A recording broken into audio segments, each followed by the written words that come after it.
व्यतिकरण से रिलेटेड ये काफ़ी इंपॉर्टेंट टॉपिक है। ये बहुत तरीके से एग्ज़ाम में पूछा जाता है, जैसे कि यंग के दो स्लिटों के प्रयोग में किसी दीप्त फ्रिंज की केंद्रीय फ्रिंज से दूरी के लिए व्यंजक प्राप्त कीजिए, या सिद्ध कीजिए कि W is equals to capital D lambda over small d होता है।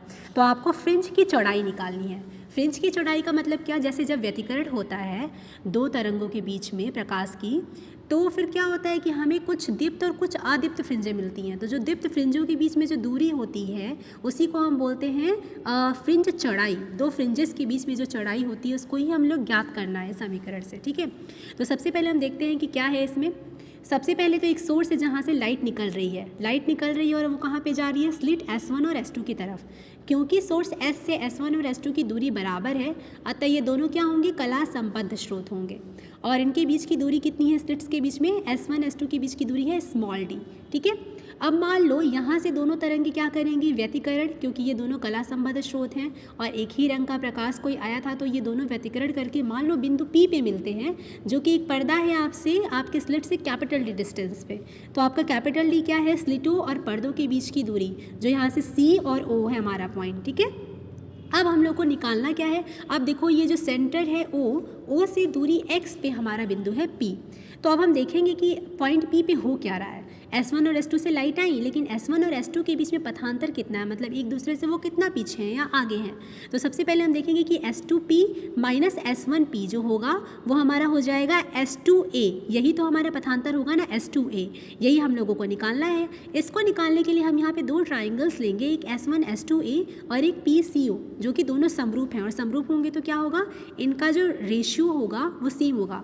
जो हमारी भुजाएं हैं, जैसे S1 S2A अपॉन में S1 S2 is equals to OP अब ओवर CP, ठीक है। अब देखो क्योंकि CO जो है यहाँ पे, जो CO है, CO डिस्टेंस कैपिटल D वाला, वो बहुत बड़ा है in comparison to small d के, ठीक है।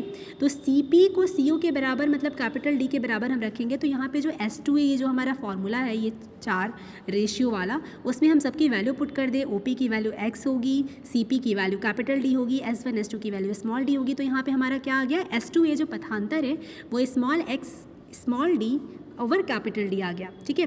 अब देखते हैं अब क्या होगा, क्योंकि अब हमारा जो पथांतर है वो या तो किन्हीं बिंदुओं पर कुछ व्यतिकरण संपोषी होंगे और कुछ विनाशी होंगे। तो संपोषी होंगे तो वहाँ पे ब्राइट फ्रिंजेस बनेंगी, और विनाशी व्यतिकरण होंगे तो वहाँ पे डार्क फ्रिंजेस बनेंगी, ठीक है। तो संपोषी व्यतिकरण के लिए हमको पता है कि पथांतर कितना होना चाहिए, स्मॉल m लैम्डा, जहाँ पे m आपका 1 2 3 कुछ भी हो सकता है। और विनाशी के लिए ये जो आपका पथांतर है वो क्या होना चाहिए, m minus half into lambda, ठीक है। तो यहाँ पे आपका x की वैल्यू आप दोनों से निकाल लो। संपोषी व्यतिकरण के लिए जो पॉइंट x है वो कितना हो सकता है, m capital D lambda over small d, और विनाशी के लिए हो सकता है x m minus half lambda capital D over small d, ठीक है। अब हम लोग मेन पॉइंट पे आते हैं, जो हम लोग को निकालना है फ्रिंज विड्थ, ठीक है। तो मान लो कि mth फ्रिंज है कोई, mth फ्रिंज के लिए तो x इतना हो जाएगा, m capital D over lambda, ठीक है।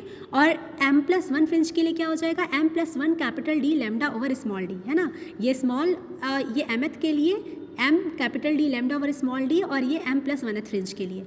अब हम लोग को क्या निकालना है कि दोनों फ्रिंजों के बीच की दूरी ही तो फ्रिंज विड्थ कहलाएगी ना आपकी। एक फ्रिंज है मान लो यहाँ पे और दूसरा फ्रिंज यहाँ पे, तो दोनों के बीच की दूरी ही तो हमारी फ्रिंज विड्थ कहलाती है।